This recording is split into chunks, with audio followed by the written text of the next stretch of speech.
You don't know what's in the box. You don't know what's in the pocketbook. Give me, give me. I'll wake up with a knot on my head. What the fuck? What? With a knot on your head? I won't go on fucking page like I never told you before. I'm like, wait a minute. And I hit. What was that? I mean, no, wait. So tell me. So who's the best? No. You got 4. Who's the best? Tú buscas España para no habla. The chicks in between. The chicks in between. The chicks in between? The cheeks. The chicks in between? Asians. The Asians in between was best? Yeah, oh yeah. Clean like a motherfucker. Clean? Clean like a motherfucker. Alright. Take your hand and out. You look like this here. Yo, We got you. I used to have a good Uh-huh. Hey, I said more pussy. I'm gonna put the little box. You put that down too, motherfucker. We tell him. So after a while, you. Yeah? Guess what? It takes you a while, but. Yeah? You got some advice? Advice? You got some advice? Yeah. What you think? Okay. All we need. They know something to you. No. All we need is say 2 Bros Podcast. What? 2 Bros Podcast. 2 what? 2 Bros Podcast. Two Bros Pocket, whatever, motherfucker, what it is. On 13 Ghost TV. Oh, Ghost TV. Listen, let me get my teeth. All right, there you go. All day, man. All day. You know the fucking Ripley's, believe it or not, shit over there? Ripley's, yeah. Ripley's, yeah. See that guy? You in there? Oh, what? No. I'm going, fuck the Cookie Monster, watch it. Fucking feel myself.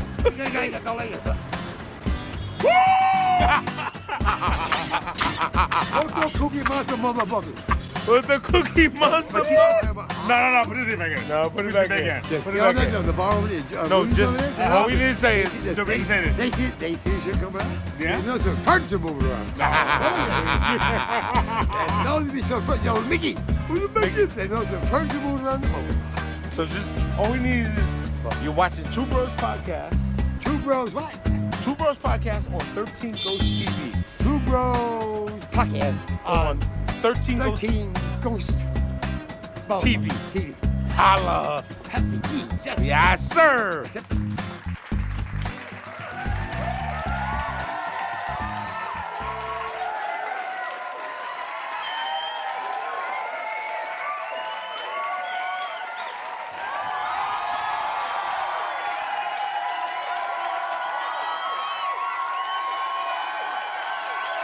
Okay.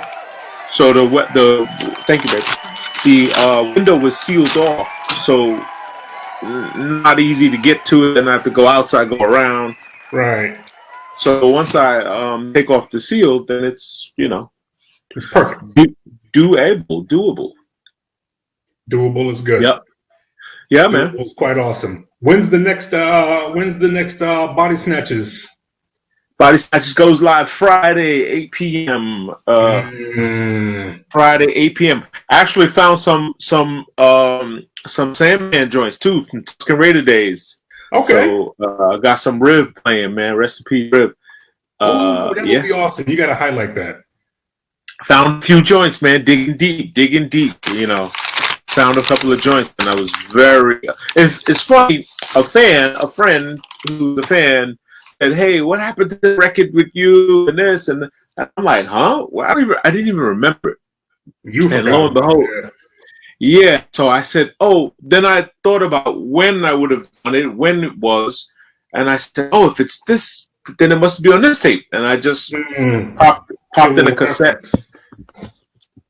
Yeah, and even has a song with me on it too, with me, Riv, my whole BS crew, the whole thing. Okay. Fun times. Yeah. Nice. That's awesome, bro. That's awesome that you can find all those. Well, the worst part is that there's more, and I lost. So I lost a lot because I just said, I'll never go back to these. And right, man, long story short, man, you need all that stuff, man. Well, so have you found more old stuff and then was able to digitize it and? Yeah, so oddly enough, went to kind of how this whole thing came about was me finding this old tape player, and I was like, "Ooh, a cassette," and Ron's like, "What the fuck is that?" And I'm like, "It's a tape. Like we used to play tapes." And he's like, "Oh, wow, what do you do with this?" And I'm like, "Damn, really? Got to show you the whole lesson?" And funny enough, I was able to. I found some tape, played them. Then I was like, "Ooh, what if I connect this to this?" And then, "Oh, what if I download?" Because years ago, I had took all the tapes and downloaded as much as I could, and then put it on a hard drive, and then revisited that. So Okay. yeah, fun stuff, man. Fun times. But speaking of fun times, what you munching on, man? I got a burger. Oh. A lunchtime Burger King. My wife had to go out, and she sent the text, said, "Hey, I'm going to stop at Burger King. Would you like?" And I was like, "Sure." I've been cooking every day. Yeah, me too. On our close, We did, we got actually yesterday. My wife grabbed something from a restaurant that we go to. So she placed the order and picked it up. And when she placed the order, she did it on a credit card. And then at the end, she said, "Yeah, and just add X amount of dollars for your gratuity and stuff, on the credit card." And she said the girl who was taking her order got real emotional. She says, "Oh my God, that's so nice of you." And then she thought that was weird. And so when she went there to pick up her food, she said, "Yeah, I thought it was kind of weird that you responded that way." She said, "Well, not many people are leaving tips." Wow. And I thought that was horrible. That is horrible. Like, if you're ordering food, especially at this time, and you can't throw a few extra bucks in to make sure that some people, that some of the workers at least go home with a couple dollars. I mean, come on, man. That's not the time to be cheap. Yeah, that's pretty shitty. I mean, it goes two ways because you may not have it. That may be the thing. Well, I mean, look, you shouldn't be ordering out every night anyway. Right. So you shouldn't be dropping $40-$60 on takeout all the time. The whole point of this is for you to be home. But when you do, maybe you can drop a couple bucks somebody else's way. I'm out of frame right now because I'm redoing my power. Oh, really? We didn't notice.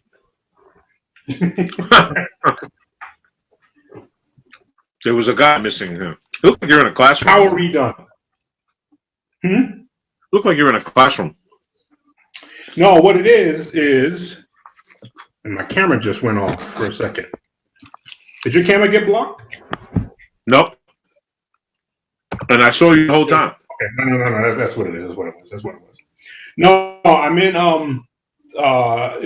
Nobody's here, like where my wife works, and so I kind of hijacked one of these offices for so that I can work when I work from home. Oh, perfect. So it's got the PC there, and I hook up my two laptops, which this thing is still it's not using the thing, but the camera is still on. So now I got feel like I'm being watched. Yeah. Okay. Shut that bad boy off. All right. Yeah, man, it's getting kind of crazy. Did you see that they're mandating you wear a mask now? Yes. In fact, I went to a local exterminator because I have this bird problem I was telling you about. Right. So I said, all right, it's not a squirrel, it's a bird. So I was trying to get a 2-for-1, and I said, let me stop at the local exterminator guy and see if he's open, just right, because I had to get the direction anyway. And he also has a vacuum company inside, Okay. They have they vacuums and whatever. I needed a new belt for the vacuum cleaner. So I said, I'd rather go in there, buy the belt, than to go to fucking Home Depot and wait on the crazy paying line. Right. And I said, all right, let me just go see this guy, Long story short, I get to the front of the store and it says, stop. Nope. If you don't have a mask, you cannot come in. A sign or somebody said that? A sign. He had a sign outside. Okay. Yes, he beat you to the punch, It was a big Terry Crews looking dudes standing there going, stop. Don't touch my balls. And if you come any further, you got to wear a mask. Ah, no, but I thought that was pretty funny. Like, you know, I was like, oh shit, I had a mask in my pocket. So again, this is the new normal. Like, this is the new. And today I heard De Blasio say that we will back any company that promotes or says that, you know, like they will. If anybody says, "Oh, they wouldn't serve me," and you know, I'm not allowed in the store, they said, "No, we're gonna enforce it so that people get the idea that you just can't be traipsing around here." You know, but to what extent is always my concern. Like, to what extent are you going to? Because if you're going to mandate it, that means you're putting the power of law enforcement behind it. Well, listen, they said that about seatbelts, right? I remember when seatbelt rule first came out, and everyone was like, "Fuck that! I don't need to wear it. That's my life. It's my." And it became a law that's so natural now. And nobody bickers about it. You're saving yourself your life. Now, if you want to give me a ticket for it, that's what I have a problem with. If I don't have it on or not, you know. What, for your seatbelt? You talking about for your seatbelt?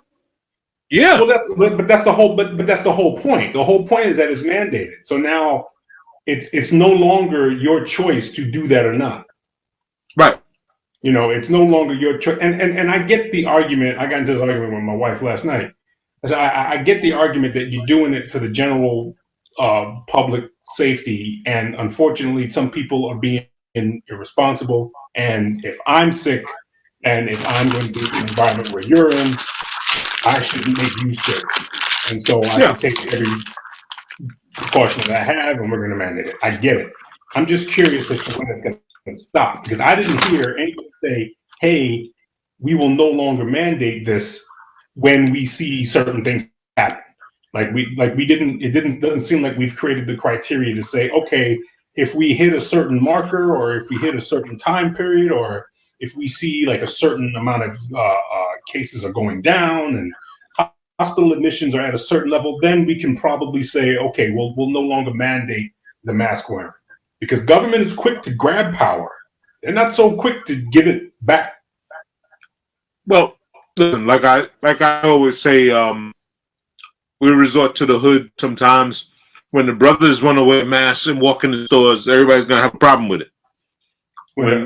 Yes. Right. You know, they see a bunch of guys in hoodies and masks. It's no longer, oh, I feel threatened. Now it's, oh, everyone's wearing masks. And then they're gonna rob your store. And then people are gonna go, oh well, I have a different feeling about these masks, right? Because people abuse them. So just like anything else, someone will find a nefarious way to exploit it and use it to get over. Whether you want to steal bags of chips or you want to do whatever. But unfortunately, yes. Yeah. Unfortunately, yes. We had the same discussion about guns. You know, like if everybody in the hood. I mean, look. You don't have to get your gun under the table. You can legally own a gun. And if everybody legally owns a gun, and then if all these middle-class black folk all of a sudden join the NRA, yes, there would be some damn laws change. There would be some, right. That's how they started in the first place. You know, hold on, I'm going to switch my said, hey, mic. You know what? You can carry this gun out in public. You keep talking. This is the law. No, I agree 100%. We're facing some. Candace Owens, of course, as you know, is on the forefront of making noise. Yes. And hold on, I got to switch my settings here. I just pulled out my headphones and my mic. Okay. Bear with me. I'm sorry. Speakers, headphones. There we go. Say something. Oh. I said you probably got to digest that burger too. I don't hear you. Then your audio. Keep talking so I can hear. So your mic is. That's got to be your mic. I mean your speakers. Then. Tests. Either reassign your speakers or. Because it probably wasn't on. Okay. Hold on. I don't know why I'm not hearing you. No? Can you, what about now? No hearing now? I heard that. Okay. Are you talking or no? I'm talking right now. Yes, I am talking. I'm not hearing you. I am talking. It's hard for me to talk continuously because I have a ton of shit to say but don't know how to say it. I don't know if you can't hear through the headphones or you can't hear through anything. Probably not being able to hear through anything because I'm running my mouth and you can't hear nothing. Headphones. So I'm curious now as to what you did. I don't know why I tried to do this in midstream. Now I fucked it up. Maybe disconnect and reconnect. Maybe that's the best thing. Uh-oh. Uh-oh. Uh-oh. Hey, there's Miss Glow. Oh, lady put her whole name there. Can't hear you guys. Hey! Lady put her whole name there. She didn't say Glow. She didn't say G-Dub. I can hear you just fine. I cannot hear John. You cannot hear me? I can hear John. Okay, it's me. It's not you. Yes, It's me. I disconnected some audio and hold on. You're kind of goofy. What's up, girl? Hey guys, this is happening. This is a long time overdue. You should have been. This one of is the happening. first guests we had when we first started doing our podcast. No, I really appreciate the love and the desire to even have me on. Well, we love some you, Glow. We go way, way, way, way back. Too far back. Go back like Slims and Quick Candy. Go back like rocking chairs. What's crazy is that on Facebook, the timeline will show you things that you posted, before, and that classic picture of Ivan, Chatty, Lonnie, and Bebe. Yes. Easter Sunday is like it's a nostalgic feeling right now. Uh-huh. So hey guys, what's happening, Glow? how's it going? How are you guys handling with this new norm? We're doing this. We're doing live stream podcasts. I had to get my coffee. It's just I left a listing appointment. I just listed the property and was helping out the homeowner because it's what I do, full service broker. So should I introduce myself? Yeah, please. Sure. Yes. So I'm a licensed real estate broker, a little different than an agent. I've been licensed as a broker for about 15 years. I have been in real estate, 40 years. And 40 years? yeah, Really? this is my family. This is like before flipping became nostalgic. That's what my family did. Uh-huh. And I just opened up my own construction company. Faith Works Construction. Yeah, look, when little girls are out playing jump rope, man, my mom had me doing spackling and making sure that I knew how to tile, how to cut wood, how to drill, saw. That is awesome. What's the name of it? What's the name of it again? Faith Works Construction. That's awesome. And you're out of what part of Jersey? So we're in the Essex County area of Jersey, but we pretty much go everywhere. And I have a couple of projects now that, God willing, we can finish up. I'll have some photos and some details in terms of, what we've done, the before and after photos. But we take everything down to the studs and build it brand new. Wow. There's a lot of older homes out there, and everybody wants new. No one wants something where they feel like someone else lived in there. So we take it soup to nuts, and I also invest. The company that I'm with is Villa Home. We're probably one of the most quiet, large REO brokers in the state of New Jersey. What do you mean by quiet? We just don't want to be associated with being those REO brokers because once you pigeonhole yourself into an identification. It's like it's difficult to get people to think, oh, so you do traditional real estate also, which is always, you know, you have one, you're going to have the other. So we don't like to be defined as an REO brokerage.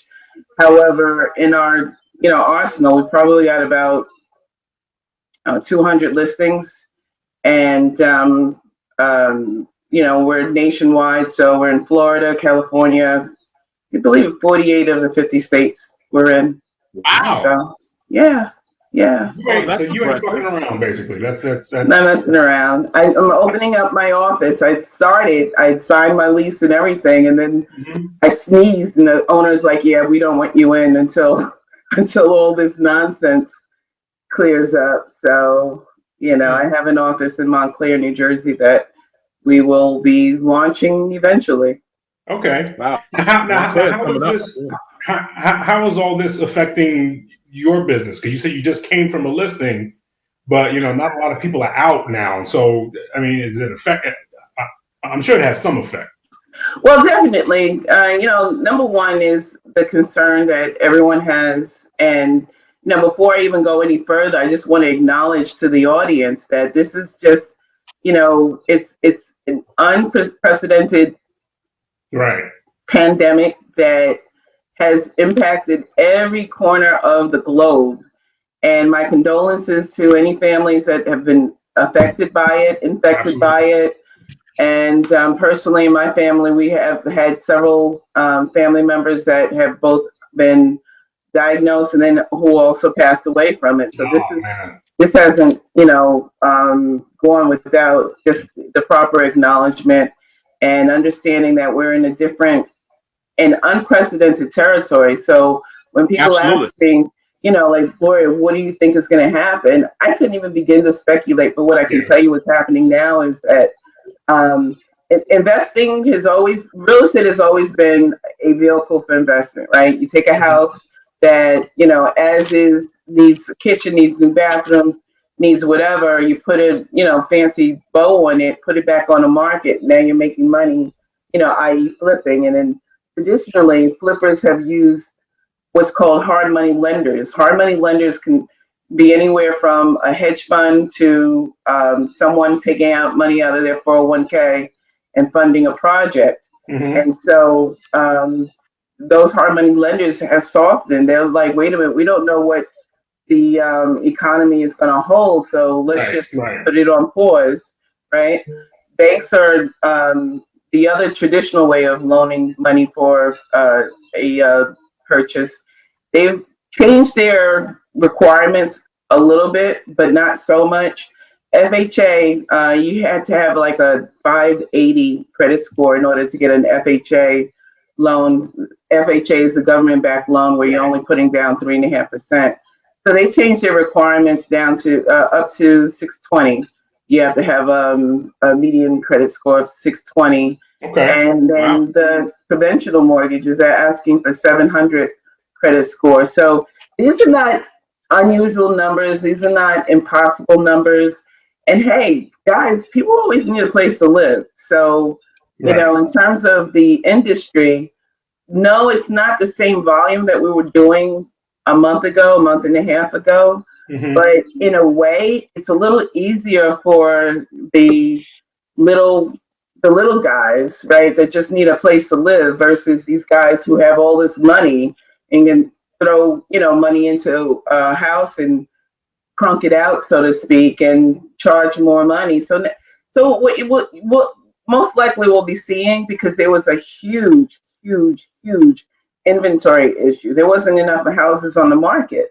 There were not enough people that could, you know, and still last week I spoke to my lender, one of the lenders that I work with, and he had a multi-bid scenario. This is still happening, right? 17 people made an offer, and he had 2 people in it that he'd given pre-approvals for, and they didn't get it. They went severely over asking. So this is still, you know, I'm in Jersey. I'm always a New Yorker at heart, but, you know, my family is from Jersey. How my mom and dad landed in Queens, I'm not sure. but the majority of my family is in Jersey, and yeah, Never knew that. yeah. This is like, so I have relatives that like I said, started with flipping, and I have a cousin, Chris Bell, who was probably one of the premier multimillionaires in his time, and this is back in the 80s, right? Wow. So this is before the Big Bang, before HDTV and all that other stuff. Right. And he made quite a name for himself. His younger brother just passed away on Sunday from complications. We don't know if it's COVID or not, so I'm not claiming it, but he was one of my heroes, right? And so whenever we spoke, we talk about real estate, talk about construction. He told me some fabulous stories that I can't wait to pen, and share with the family, because these are things that our African American community, we're not used to hearing about someone who was able to do the impossible in real estate, right? Yeah. And Right. And not to say that race has a part in everything, but in certain things, it's just unheard of for a Black man to go and put 2 stories on a building in a predominantly white neighborhood, for all kinds of reasons. But I like to keep it real and acknowledge where acknowledgement is due. So, this market, it's still going strong. Right. It's softened for investors who don't have that hard money backing. But now, honestly, it's a great time for homeowners to just be careful. We have a governor issued executive order that changes the landscape a little bit, but doesn't change it completely, right? So Really? people can still see houses. It's just you and your agent, not you and your whole family and your agent. Okay. I always wear my N95 mask. I have bought like a box. I bought a box of 100 glove boxes. I guess I have like 1,000 pairs of gloves, so to speak. Wow. Yeah, you have to really, take this seriously, and that's what I'm doing. So yeah, I had an appointment today. We listed a beautiful house. The homeowner is a friend of mine, and even if she wasn't a friend, there's certain things that with my company I like to do, and you don't want to take advantage of someone. If someone is a homeowner and they're looking to sell their home, they're looking to sell their home for a reason, right? And so, I just got the grass cut, and some extra little things that she needed to do just to make sure that she's presenting in the right light. So that's part of my business. I like to consider myself a full service broker, where I'm not just looking to, here, sign here, and then, Right. I take care of my clients very well. Oh, so you go through a whole series. You got a little checklist that you go through. You kind of work with them and say, hey, look, you got curb appeal here, but we should do this. Like, maybe not leave your pantyhose hanging up on the window and all the goofy stuff we've seen. So and house, if I saw somebody's pantyhose hanging, I'd buy that. But talk a little more about the pre. You just said it. You're in a short version of it. But how is it when you're communicating with someone to go see a house? Are you asking them if they're prepared in this new COVID market? Do they have gloves and stuff, or do you have extras in the car and you're gonna lend them some if they don't have? Because this is all new now. So the good part is everyone gets to do it at the same time in real time.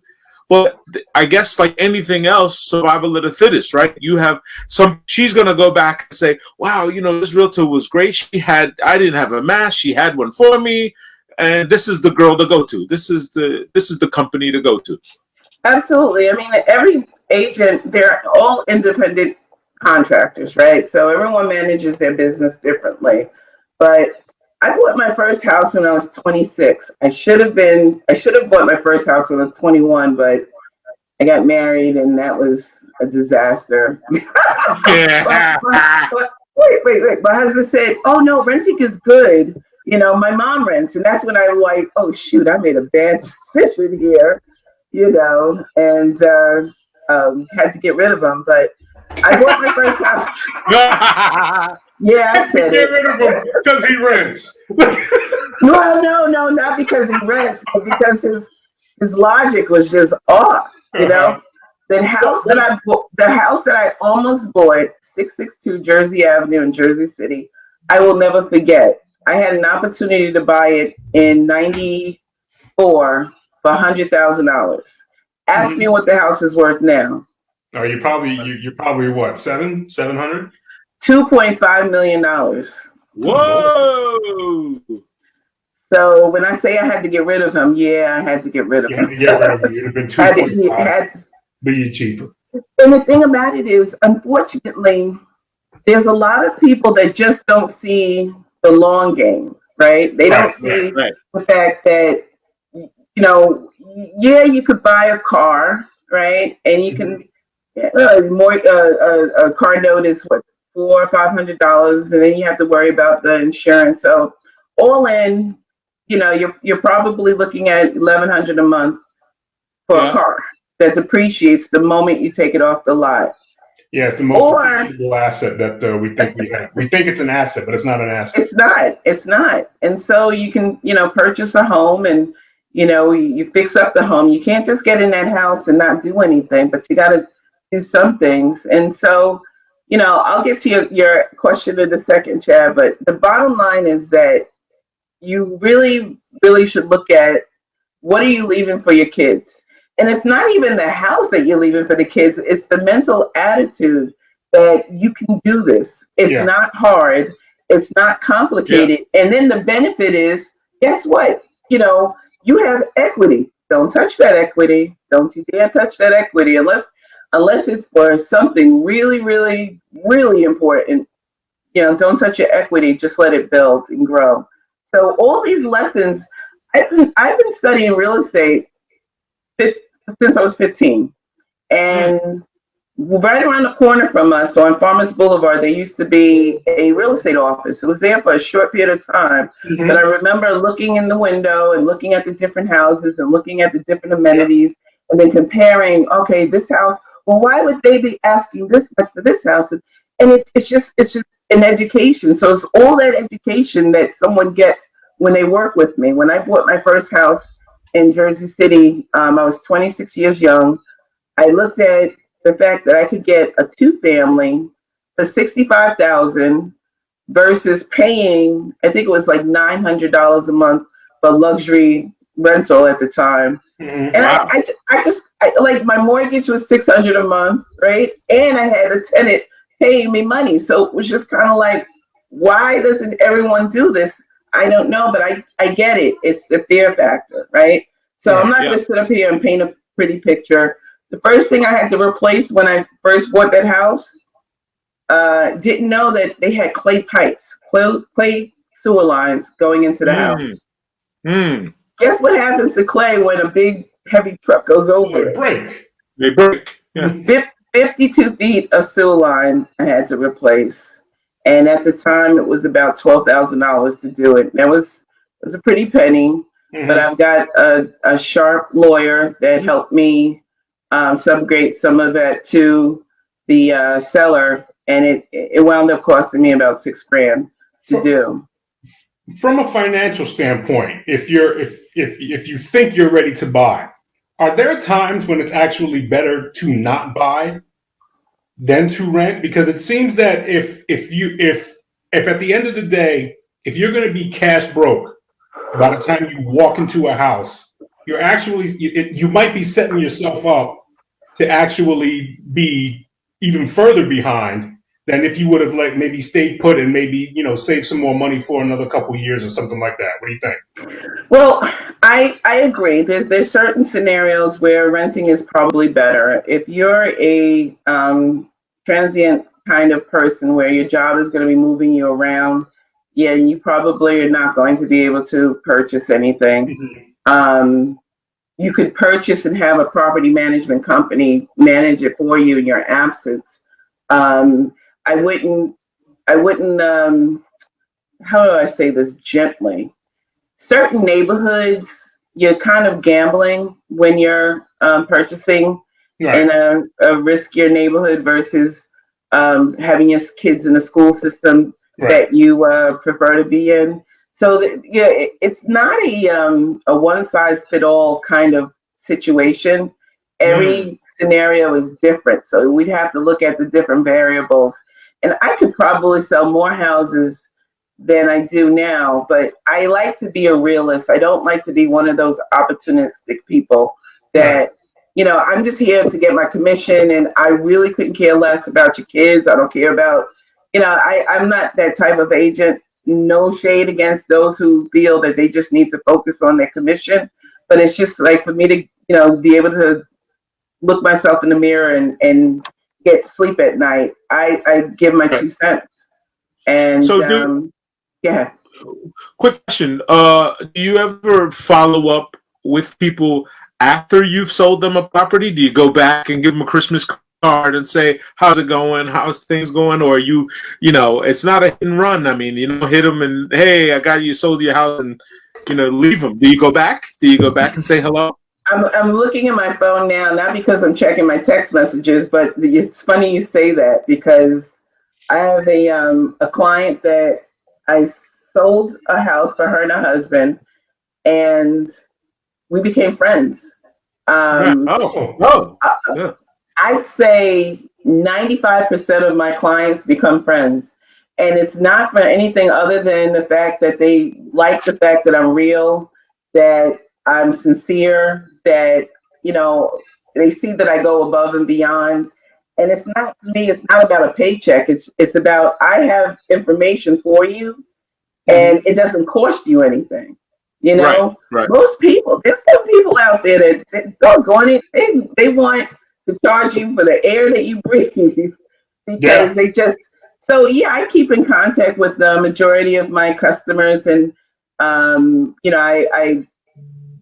I try not to inundate them with, this is what I'm doing now, but I do like to share, hey, this is what your house is worth now. Remember when, you bought it and, now this is what it's worth. And I know there are other companies that do it, but like I said, most of my clients become my friends.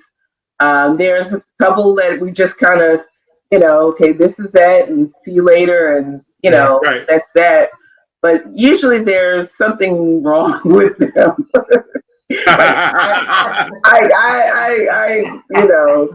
Whatever. Just go that way, But I keep in contact with my friends. So no, for my clients, I go above and beyond. I keep extra masks, I keep extra gloves, I prepare them and say, listen, this is, and most of them they're aware, right? But then if I look at you and you're not protected, I'm like, listen, this is the reality. There's a lot of people that are just kind of not really taking this seriously, and God bless them, But and I'm no germaphobe, right. But I just want everyone to stay safe. They stay in their car, stay in my car. I don't know who they have going through their house. I love my daughter dearly, but she told me that her boyfriend had strep throat. So Easter, when the game over, I was like, come out, and it was the hardest thing, but exactly. But I just had to, just let them know that I love you from afar, but, we take it really seriously in this house, so. There's just so much we don't know. I mean, there's just so much. I mean, we have a friend whose father-in-law passed away. It was sorry. As a result of COVID, but now they won't. They will only allow so many people to come see him at the for his funeral. Or see him before they because they can't bury him. They have to send him to.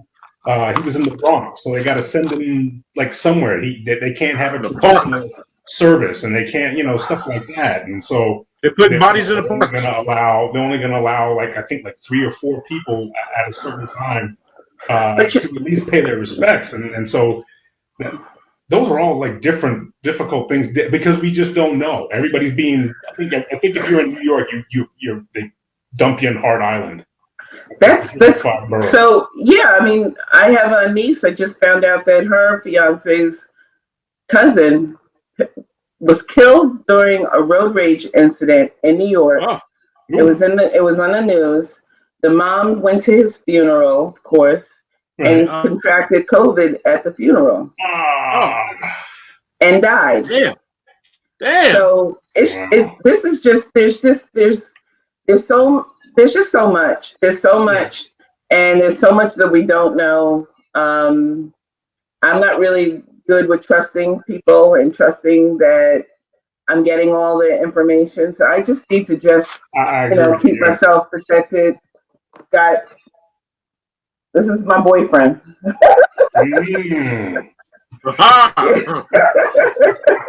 He's right by my side, right here. And, well, we also gotta I think there are times when you kind of realize where you're getting a little stressed and stuff like that. So you gotta, unfortunately, some of the stupid stuff that you see is entertaining now. I saw this thing where a bunch of nurses were doing some booty shaking contest and stuff like that. To which normally you would say, "This is stupid. What the fuck is wrong with you?" But now you would say, "You know what? If this is gonna get you to better manage what you need to manage, and it's kind of not chuckled at it too." Yeah. What the hell? Yeah. Shake your ass. Yeah, the one on the left got the better ass. I find myself conflicted though. It's do I laugh at these things? Do I get serious? It's so hard, I enjoy a good laugh. Laughter is so important. It's a good medicine. Yeah, it helps the heart. It helps your immune system. It boosts your immune system. So yeah, if I can get a cheap laugh these days, I'm gonna go for it. Absolutely go for it. Well, I mean, yeah, I mean, listen, no shortage of laughs, but it's no different than when we've entered into different cycles of lifestyles, such as the Americans with Disabilities Act. When these things start becoming more prevalent in normal day-to-day society. As you remember, when we were growing up, you might have seen one person in a month with a club foot, or one person with a disability. Now, everywhere you go, everyone's handicapped or disabilitated or somehow has. And the old school of making fun of people and stuff was hey, that's taboo. Now it's like everything else, we get so over exaggerated with things that you just don't care anymore. And if you like it, you're gonna laugh, you're gonna have some fun, but then you also have to have some respect and some dignity, and a little class goes a long way. Absolutely. Absolutely. Yeah, it's a different day, it's a different era. You have some people that just don't give a rat's behind. They will, they don't care about people. And then there's some people who, it's just even the person who's disabled, they'll make the jokes. I don't know if you guys saw, I posted recently how Stevie Wonder, everyone swears that Stevie Wonder can sing. He and Stevie Wonder is the first one to make you question, can this nigga sing? Because he got into someone's car, put it into gear, and was backing up. The guy was like, whoa, Stevie, what are you doing? No, wait. No, I didn't see this. You found out that Stevie, he said, hey, listen, I could see the whole damn time. I just, I figured to get a little bit of clout, and you guys kind of left me alone when I wanted my own space, so I just went with it. Help me sell 1 million something records, man. It worked. When you get a chance, I posted it yesterday. There was at one point at the end of the video that Paul McCartney is walking by and the mic was falling, and Stevie is right there. Stevie went to go catch the mic, and I'm like, busted. Oh, see, shit. That's a skit right there. Stevie Wonder could really see. I love stuff like that. Like when they do, like how Gumby's really an asshole. you know, and you know, those whole skits like that. We don't do that shit anymore. Oh, exactly. That's funny. Exactly. So Glow, what are you doing when you're not selling a house? What are you doing? You totally looking at bones all the time, or you just, you know? I can't turn off, guys. I don't know how to do it, but I just don't turn off. I love construction. I'm looking at my bathroom now, trying to figure out, you know, what the layout is going to be. I'm always just educating myself on real estate related or construction related deals. I have a friend of mine that's purchasing a house with these big ass doors. Like back in the day, the Victorian homes had these like 10-foot doors. Yeah. And you know, you can't replace that. So it's just, I don't know. I think I'm gonna take up sewing again if I don't get that good. Yeah, I sew really well. Did you really? Yeah. In high school I used to sell vests and bags, like those you know, kind of duffel like bags. All those like little sack. Yeah, okay. Like sack bags. Yeah. Wow. Listen. Who knew? Multi-talented, Glow. Listen, at that age, the only thing I knew is that you knew how to fight. So that's the only thing that I knew for you at that time. Don't turn your eyes like that you don't know what we're talking about. See my halo? Wait a minute, let me get my halo. Your best friend was a jar of Vaseline. You had no problem. You had no problem with going back inside, putting the Vaseline on, and coming back outside and say what? What had happened was no, my big thing was roller skating. You guys used to have the block parties, right? Yes, and I remember I was the only one that couldn't roller skate. I still have my certificate that I won at your block party for roller skating. Yeah, I won. Wow. Yep, I still have the certificate. Speaking of roller skating, did you guys see Naima's roller skating thing in the paper? Yes. No. What? Did you see this, Glow? What paper? They had her in the Post. No, they had her in the Post. Post? The Daily News. Maybe it was the Daily News. She turned her living room. Once they started shutting everything down, and she couldn't get to the roller skating rink, she went and she bought herself some like plywood or whatever, and she basically made a roller skating rink inside her crib. That was Naima? I heard about this. Yeah. That was Naima. Yeah. Wow. I have to go back and look. I didn't make a connection with the name, but I saw that, and I actually, unless it's someone different, but I actually sent the link to a girlfriend of mine who's in Florida that loves to roller skate. I love roller skating. I just told my husband that I want to turn our garage into a roller skating rink because shit. You know, we've got a nice 2-car garage. There's no pillars or anything to keep us from doing it. So I just need the roller skates. I don't have any roller skates. That would be awesome. It would be like you could make it like a juke joint, but for roller skating. Listen. Right, and on the other side of that is our family room where we keep our alcohol, and oh my God, for real. Decision made. Next summer 2021. There you go. Oh no, we're not waiting that long. We're not. In fact, I just. Well, they might not let anybody out. Be shooting people if you start leaving the house in a month.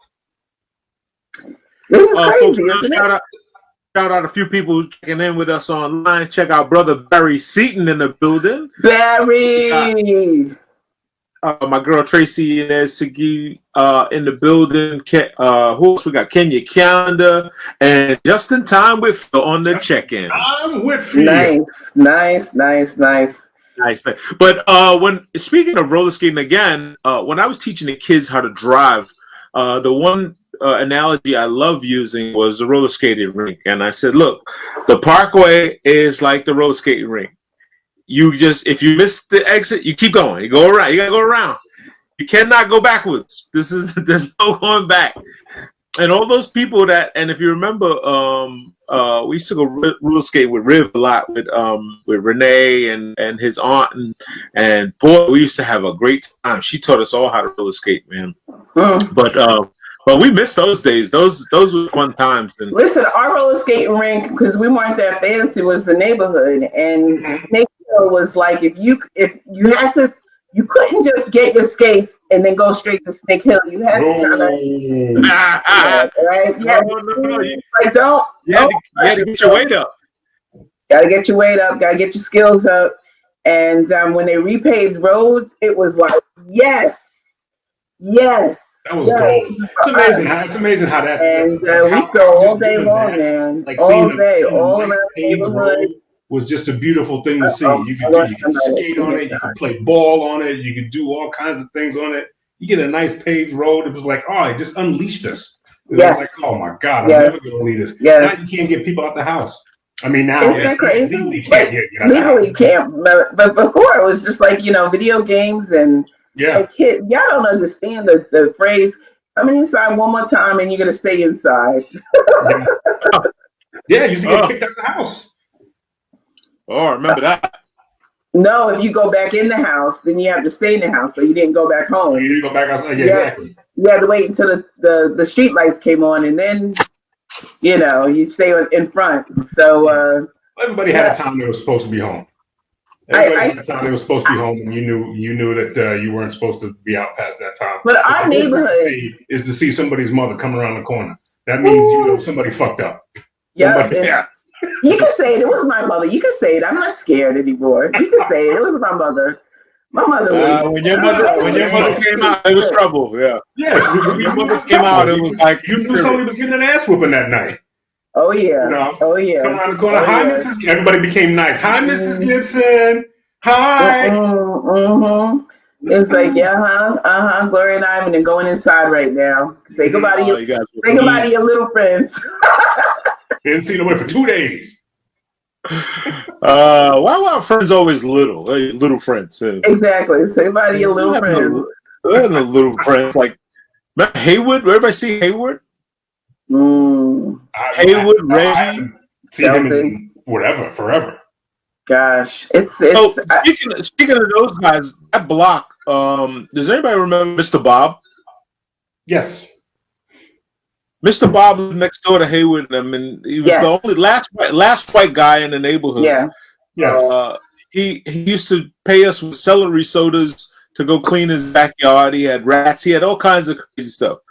We always thought that he had a dead wife in the house or something. Or we always would poke at his windows. And he had a little machine shop downstairs. And he was just a weird guy, man. I bet you that guy had money. Oh, I'm sure he did. I wouldn't be surprised. I would not be surprised. Maybe he had a pension or something. There was somebody. Wasn't there somebody who lived next to? I think it was Gina. There was a dude who lived next door to Gina Tappan. Yep. Who I think was an old dude, and then I think he ended up passing away, and they found like a bunch of uncashed checks in his basement or something. Like that. And maybe that's a legend. Maybe I don't know. Maybe that's But there were dudes in the neighborhood like that. Mr. Bob was one of them. Yeah, and you're probably right. He probably was a millionaire.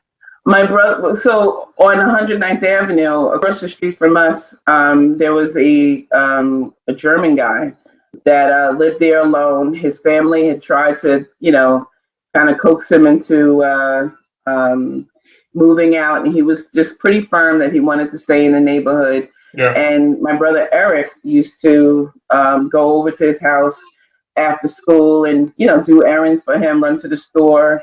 And in return, he taught him plumbing. He taught him, there was something else that he taught him. I can't remember what Eric told me.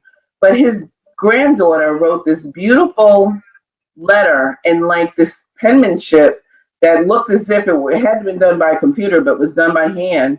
And she was thanking him for taking that time out with her grandfather. And, my brother became part of their family because he was just so nice to him. And I like to think that kids these days, when you see someone older, when you see someone who can't cut the grass like they used to, that they, offer to do these things, not, for money, but just the simple fact that, you know what, you should just do something nice for your neighbors. I'm always looking out for my neighbors. I have a lady down the street now that whenever I see her, and she knows if she needs to go somewhere, she can give me a call. But those relationships, it's just everything has just changed so much. Yeah. They've changed so much. That's the word community in itself. I mean, it has a real meaning to it, other than just what we call your neighborhood. When you have those shovel in the snow days, or those kind of things where, hey, the person, it may be $2-3. Now you get this, everyone's an entrepreneur. I don't know where you're going to make $1 million shoveling snow, but it's more of the, like you said, it's more of the kind deed than it is about the money. And if you get a few bucks here and there, it's great. But that old lady, or that, the older family that can't, that maybe their kids moved out or whatever else, it goes a long way. I mean, I have a snowblower, and I'll do like the whole block. I'll go as far as I can do the whole gas can, because I don't want the gas to sitting there. Yeah. And I had a guy tell. I had one of my neighbors said, "Hey man, when you do my lawn, make sure you blow the snow in this direction."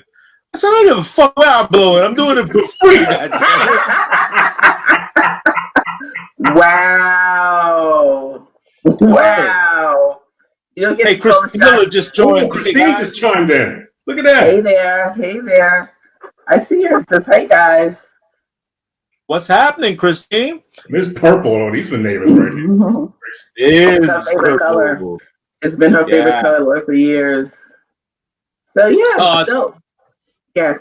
No, absolutely. No, I was just saying. So this is so important that you're gonna have another generation of kids that we and John said this before, that we've obviously, and you as well, have lived through 9/11, and I thought we would only have one of these to tell my grandkids. Now, we have a 9/11, we have the financial crisis, we have now the pandemic, and it depends on how much longer we live, how many more of these stories will we have to tell our kids. And then what's a post generation like? Do you put this in history books and tell about it? Does it live longer than us?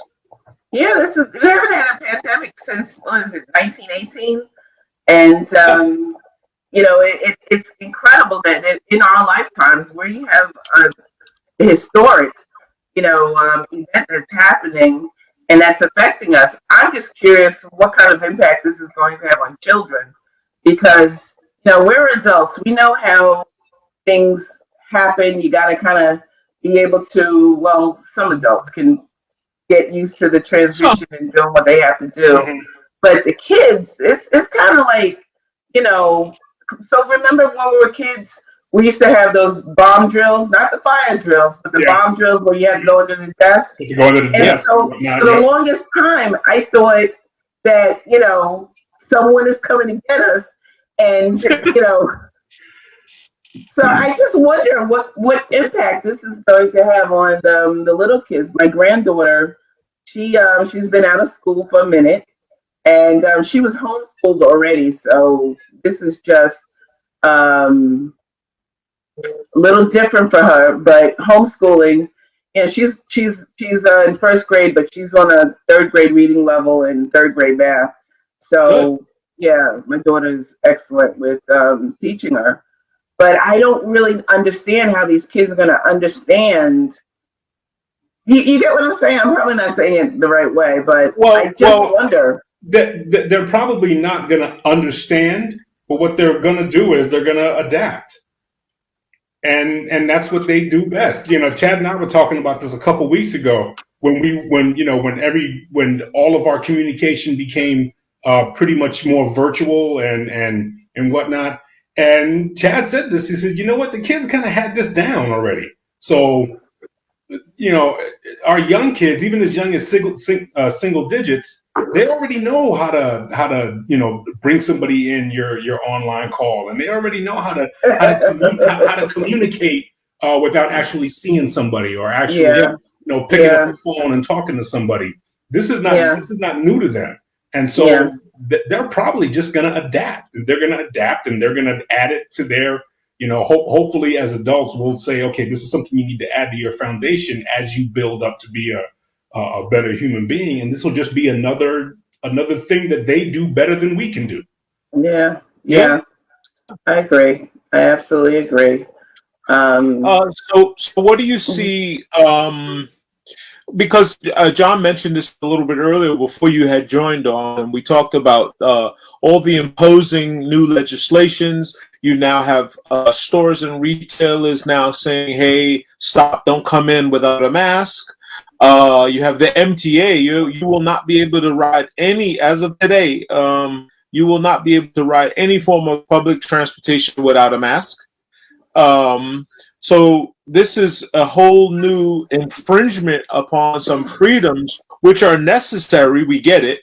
But at what cost? And then when does it go back? Is there a button that says, oh, okay, this is all free and clear, we can go back to normal? Or do this, now you got mask police, now you got a whole policing of just masks, No, So, okay.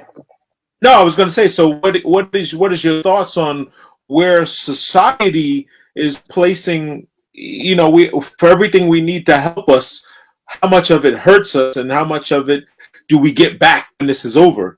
Or we just become the new morphed people that just masks is a regular thing now? Well, unfortunately, and I'm just going to go out and say this. I don't believe that this was a act of nature. This was a deliberate, constructed, devised plan. And this is not a natural disease. This is something that was created in a lab. And unfortunately, when you have this type of weaponry, you have to have laws in place that's going to protect the citizens that need protecting. Because people, quite honestly, and I don't know if we can curse on here, they don't give a shit about people. My husband was in the supermarket yesterday, and and he said you'd be surprised how stupid people are, and then how much they just don't give a rat's behind about anyone else. So, we're hearing 6 feet behind, 6 feet away, right? And he turns around and someone is like right on him. He's like, space, give me space. Back the fuck up. Back the fuck up, okay? I had this. I'm sorry, I didn't mean to cut you off. Go ahead. That's okay. No. Just to go back to my point of this is something that I'm not a science person, but I know a lot of geeked out science individuals that this was something that was created in a lab, right? This is something that can be replicated. And I just heard on the news today that in South Korea, people who recovered from it got it again. Mm-hmm. So this is a lot of shit that we don't know nothing about. We know nothing about it. So if legislation is going to require us to wear masks, if it's going to require us to use precautionary measures, unfortunately, I'm for it. What I'm not for, and what I have a problem with, is that the things that I'm also learning is that when you get tested for COVID, you now become the guinea pig for the government. So now it's a whole other set of things that you have to consider, that your body is no longer your body. They're going to tell you. That's crazy. That's crazy. Part of it. They want to start tracking technology. They want to start, there's this idea of like, okay, well, let's say you tested positive, and let's say that you're good to go. We'll give you a certificate, and you keep your certificate on your phone, but you got to keep your phone with you, and you got to keep this program on you. So, well, guess what? We can know wherever the fuck you are anytime we want. And so, to me, I understand that precautions need to be made, but it's a slippery slope into the type of society that we specifically don't want. I agree. And so, I agree. listen, am I having parties at my house? No, I'm not. But you know what? In my private residence, you really shouldn't be telling me what to do in my own space. Does it make sense? No. Is it smart? No. Should I be more understandable and respectful? No. But how far are we going to go to tell people what you can and cannot do? And when are you willing to give that power up? That's the conversation I had with Chad before you came on. Because government has no problem grabbing power. The question is, okay, when are you willing to give that power back and say, okay, well, we no longer need to do this anymore. The shit that we did for 9/11 is still in place. Stuff that we did because we said we're tracking down terrorists and stuff like that. All right, well, we killed them. So what do we have? Why do we still have a lot of this stuff in place for? We need better laws. I think our laws are just antiquated. They don't apply to modern day. Like back in the day, like when people say, "Oh, we want gun control," like, "Oh, no, I want my guns." It's like, well, back in the day, when they wrote these laws about gun control, you didn't have to worry. You had muskets, right? That was the weaponry that we had then. Now we have these AK, whatever the name was, all over. And yeah, if you like to hunt, you don't need to be able to blow up whatever. So I'm saying that I think that our government, first of all, our government failed us, right? This jerk knew about this stuff long before it touched us, right? And so I don't know any other job that you can come in without any experience. Like, how the fuck does someone get elected that's never served in a government capacity before? So there's a problem with our laws. There's a problem with our infrastructure. He imposed the travel ban and got called a racist. Well, you know what? He imposed a travel ban on countries that had no kind of. No, I'm talking about in the COVID scenario. Yeah, but he did that after the fact. He did that after it was already here. It was in it's like putting in new locks when you got a burglar inside your house. but at the same time, there was conflicting information. I agree with you. We didn't take it, and I don't think any of us can say that we took it as seriously as it is. It's not our job, though. It's not our job. It's their job to protect us and inform us, and we didn't know. Like if you told me back in January that, hey, there's this really wicked virus going around, you may want to protect yourself. Oh, no said. I no problem. They didn't do that for us. Well, then a lot of that goes around because there's a lot of people who said, "Hey, don't worry." Even the WHO themselves said that this was not, don't worry about it. It's just, it's just it's going to happen. They always in Wuhan, China, and so there's a lot of that to go around. And it's possible, but guess what? There's more than one strain of this. So maybe when they said it, they were absolutely right. The problem is that now you have this replicable disease that you can unleash. There's formulas for this disease. It's not a secret. So say it again. There's a formula that you can go on a dark web and find how to replicate this. So what I'm saying is that while they told us that this isn't, it's not possible or whatever. And listen, everyone could be a Monday morning coach, right? Mm-hmm. The game was on Sunday, but now I'm going to tell you how to coach the game on Monday. Right. What we can all agree on is that we don't know shit. I mean, we know less than we knew then. True. So at this point, all we can do is just be mindful of ourselves. Be mindful of, now listen, if I want to have 20 sweaty, oily, muscular guys, you're smiling when you're saying that. As a party, huh?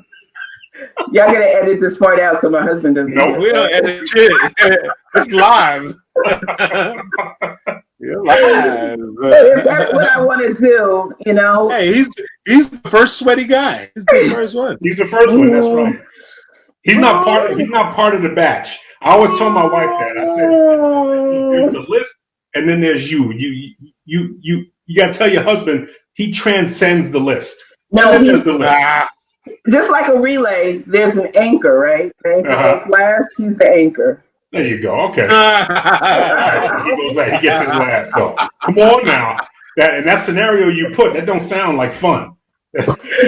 Well, I'm sure if I gave it to ladies, you'd understand.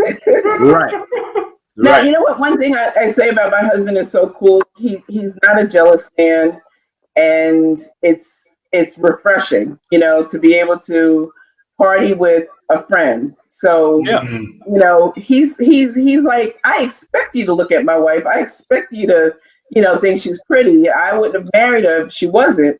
And, you know, I know who she's gone home with. So, you know, people feel that way. It's, you know what, we have fun with it. You know, if I see a woman with a big ass, I'm like, honey, look, right there. Look right there. And Whoa. well, it's like Made me look. I just looked. no, but he taught me, you know, early in our relationship. He's like, listen, I'm a one woman kind of guy. He's like, unless they come in with something that I have never heard of, right? You know, I said, well, what if there's two, you know, lady parts? He's like, interesting, but still, he knows the demon he has at home. Doesn't want to invite anything new to the party. So, you know, he's he's strong with his. Yeah. Daddy, your face is like. No. Yeah. Well, listen. As we say, it's better to have the how you say the demon you know versus the demon you don't. Is you know, you always open up. The unnatural thing would be to not find it interesting. Right. That would be the horrible thing, to lie to yourself and to say, you remember that Sinbad skit when he's talking to his wife at the beach and some like pretty woman is walking by and he says, women make you lie. He says, is that what you want? And they make you say, oh, no. Right. She's far too fit and tight and attractive for me. I love Sinbad. You know. Yes. I go back and watch a lot of his old stuff. Yeah, man. So this is great. Thank you for popping in and spending some time with us. We know you have a busy schedule. We know that you're out there. I have nothing to do. Indeed. We're all finding time to get out here and share with the world. But it's wonderful that you have this talent of this real estate. I wish more of us would get involved with this. For anyone, can you just say your company name again? Which would, yep. Sure, I'm Gloria Washington with Villa Home. My business number is 862-437-0200. You know, feel free to ask me questions, ask me what you think, if you're looking to sell or you're looking to purchase.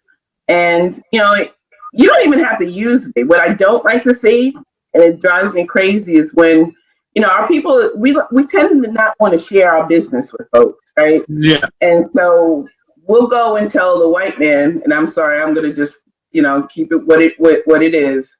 We'll tell them all of our details. And then when it comes to us talking to each other one-on-one, we're afraid of judgment. We're afraid of looking bad. We're afraid of all these things that just don't matter, right? At the end of the day, who do you think is more concerned about your future? Right.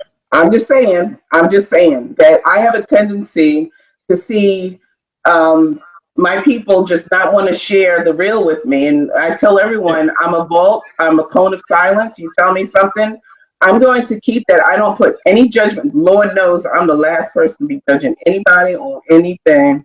But I do like to have my clients understand and know that this is 40 years of knowledge that you get with me. This is not someone who just couldn't cut it doing something else, so decided to give real estate a shot. I have some real information. I love to share it.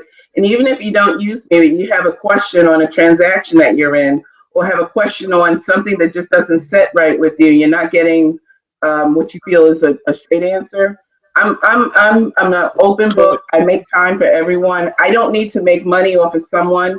I do it for the passion, and it just so happens that I get a check out of it at the end of the day. But if I could just absolutely beg everyone within the sound of my voice who hasn't thought about real estate, when you're looking at these evictions now with COVID and how so many people are going to be evicted from their homes because they're renters, right?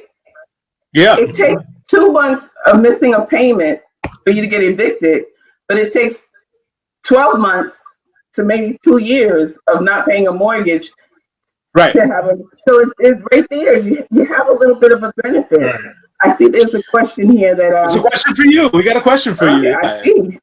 What do you expect the housing market lending will be like post-COVID-19? So right now, everything is on pause, but I don't see anything slowing down. I don't think anything is going to change. I think if anything, right now, again, it's a little tougher for investors who've been driving up prices, right? And I'm not saying that investors are evil, but they've been making it difficult for people to have affordable housing, affordable prices, because once you put, the moment you put granite and stainless steel and the permit is issued, your taxes are going to go up. Now your asking price has to go up. And not everyone needs granite countertops and stainless steel appliances. Some people just want a place to live, a place for their kids, et cetera, et cetera. So I certainly see this becoming a lot easier for buyers to find things, because there's the market has just been, the inventory has been so low, and it's been a challenge for buyers. There you go, Tracy. Thanks for the question. And how active are you on your like your Instagram and on your? I know you're active on your Facebook posts, but as far as your business goes. So I'm trying to get better with it. It's a new culture. It's a new my company is always asking us to do it. Honestly, I am going to have to find somebody to do it for me, because it's impossible with my schedule to do everything. I can't be the marketing team. I can't be the the sales team. So but I do have my Instagram is Calling Gloria. My Twitter account is Calling Gloria. Anytime I see something new come out, I'm Calling Gloria. So that's so you should call Gloria. Make it an action word. I started high school with the song Gloria, right, by Laura Branigan. And that's me at Calling Gloria. So thanks, Chad, for that. Pretty active. I'll get better with it. Facebook, I'm in that demographic that is just simple and easy technology to just jump on. But yeah, thanks for that question, because I need to do better. Well, we all need to do a little better. So, I mean, since you're not worried about giving, since you want to make sure that everybody has as much information as they can, that's probably the best repos for you, and that'll probably bring you actually in some more business. But hey, guess what? Interactions here and there and whatnot. Just by a couple clicks and stuff like that, and just chiming in like you see a conversation going on, and then you chiming in on something like that. Then all of a sudden it says, "Oh, this Calling Gloria. She seems to know what she's talking about. Let me give her a call." Yeah. No, I you're absolutely right. And again, I need to be better with branding myself and marketing myself, because there's so much money that's out there that's free.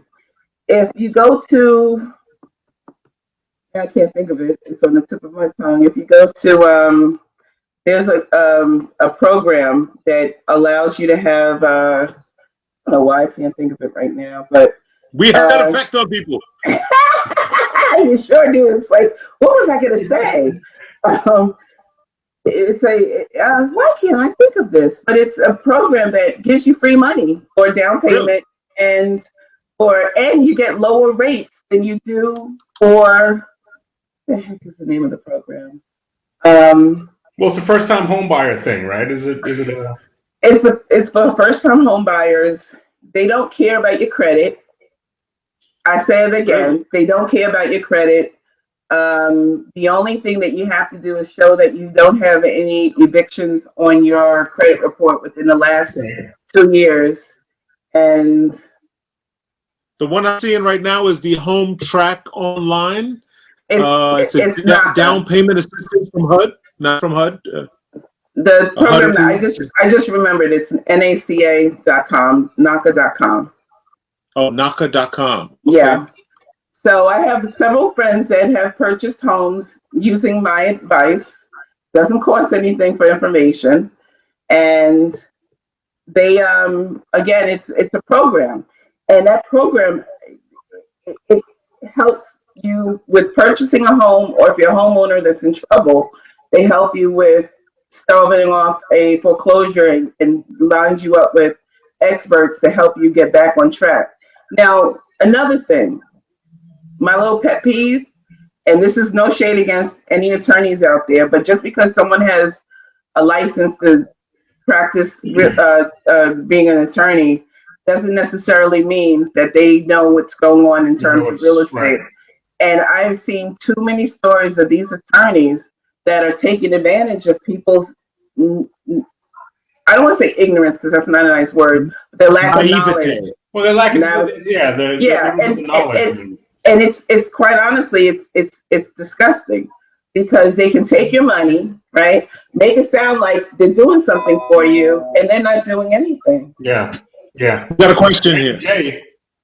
So the question says, what is the program that benefit officers and you can use it out of state? So if I understand the question correctly, every single lender has different programs. So there are programs specifically for law enforcement, and there's some programs that are called the Officer Next Door, and they're in most of the states, if not all of the states, and they're different programs. They range from low down payment to help with closing costs, help with foreclosure assistance, because again, foreclosure can happen to anyone, and a foreclosure is not the worst thing. There's nothing worse though than seeing someone that could probably benefit from just letting go. I have several people that I know that were loan modification, and you start looking at the rates and you start looking at the value and saying, no, loan modification is not the answer for you, And so then you can look at selling your home. You can look at having an investor come in and assist. Got to have reputable people. I only work with reputable people. I keep my nose clean. I love my name. The last thing I would want to have happen is I pass away and I've got a fucked up name that I left behind. So I don't. I love my name. I like how you said that. I came into the world with one thing and I leave with one thing, is my name. And if I do everything right, and then at the last few days I do something fucked up, and that's what people remember. People remember negative as opposed to the positive. Yeah, a lot longer. Then everything that I did up until the time I died was for nothing. So I like having a good name. Can't no one say anything about me. But no, there are different programs for the law enforcement, for nurses, for teachers. Every single town has it. Every single state has it. It's just the different lenders have different relationships. So I have in New Jersey an arsenal of lenders that have various programs, and it's possible for everyone. The biggest thing that I say when someone is thinking about purchasing and they're not sure is to just sit down with a professional and understand, sometimes it's not meant for you to purchase. Sometimes the scenario that you're in is renting. We talked about that. Mm-hmm. But, until you're comfortable with that person, again, no shade against other agents that are out there doing their thing. I'm a licensed broker. It's a little different. Our educational requirements, it's a little different. And we're in a capacity to help and serve the general public. So technically, I'm an essential worker, according to the governor. Really? Oh. Yeah. Oh yeah. Oh yeah. I have my little letter that I have to carry around with me. That if I was caught outside after curfew, what are you doing? And so I sell bootleg liquor, so I'm essential. Yeah. Liquor is an essential, and I dare someone to tell me that liquor is not essential in these times right now. I wake up at 9 o'clock like, dang, is it wrong? And it's just kind of like, nah, it's 5 o'clock in London. I'm just going to go, everything is 12 o'clock in London. There you go. That. So, that's right. So Randy, make sure you hit up at calling Gloria. Hit her up and let her know that you have some interest in a program. He wants to buy something out of state, but wants to utilize his benefits as a NYC police officer. And is there a program, club, or anything like that? So Randy, make sure you hit her up offline. Absolutely. She's available for you. Absolutely, and I'll find the information for you. No problem at all. No obligation. I want people to understand that, information is free, so I have no problem sharing it. That's awesome. Well, you just said something that was awesome, and I know we all gotta run, but the one thing about knowing everything, none of us know it all. So you have to find somebody and partner with somebody like yourself to actually say, hey, I don't know, but I'm willing to go down that road with you and find it out with you as your consultant. And so for me, on a consultant basis, most of my work is done that way, where I'm partnering with people. I may not know the answer right away, but if we're in this together, we form a partnership, and we're going to find out together. And the best part of this, I'm going to give you the skinny side of it. I'm going to give you the actual stuff you need, and not the overhype and oversensationalized stuff that you pay for. Right. Exactly. And that's where you get the people, when you dealing with your own people, the guy's going to tell you, oh, yeah, I'm bringing in like 150K, and he shows you his forms. He's got 43,000 on his books, and he only pre-approved for 75,000, but he's looking at a $300,000 house. But when they go to the man, like you say, they tell him, oh, I only make 40, and I'm looking, and they tell him, they spill their guts. They spill their guts to him and tell him everything. They tell you he makes $100,000 just because he's got a pride and ego thing. And so we as people must get rid of this pride and ego when it comes to helping ourselves. When it comes to benefiting and helping ourselves and each other, we have to get rid of this, or else we're going to be doomed for. You're going to expect to go to the doctor and telling them the wrong stuff. Oh, it hurts when I go like this, so don't do that. Pride cometh before the fall. Well, yeah, it doesn't benefit anyone to just feel that. It's one thing when you feel like you're working with someone who doesn't know what they're talking about. Right. People know when you're bullshitting them. They know. They know. 5 seconds it takes. And I'll be the first one to say, you know what? I don't know that, but I can find out, for you. I'd rather just disclose that, but please, by all means, people who are listening, just understand that we're in a different era, right? And so it's about self-preservation and understanding that no one is going to go and save you. No one is going to knock on your door, pull you out and say, I've got some information to share with you. You have to trust somebody. You have to start somewhere, right? Absolutely. If I hear one more person tell me that someone knocked on their door and offered them money, so they signed with a stranger, I will shake somebody. I have people telling me, "Oh yeah, I sold the house. Oh, that's great." And then I go to the tax records. I can see what you sold it for. I'm not mad that you didn't use me, but you know what I'm mad about? You got $200,000 on the table. So please, by all means, if you don't know, please ask. Don't let people in Brooklyn, they're going through this right now where folks are stealing deed. Well, no, let me back up a second. Everybody has to protect themselves in terms of deed stealing, and we can table that deep dive discussion for another time. But you absolutely have to use some sound judgment. People have been backed in the wall back in 2006 full transparency.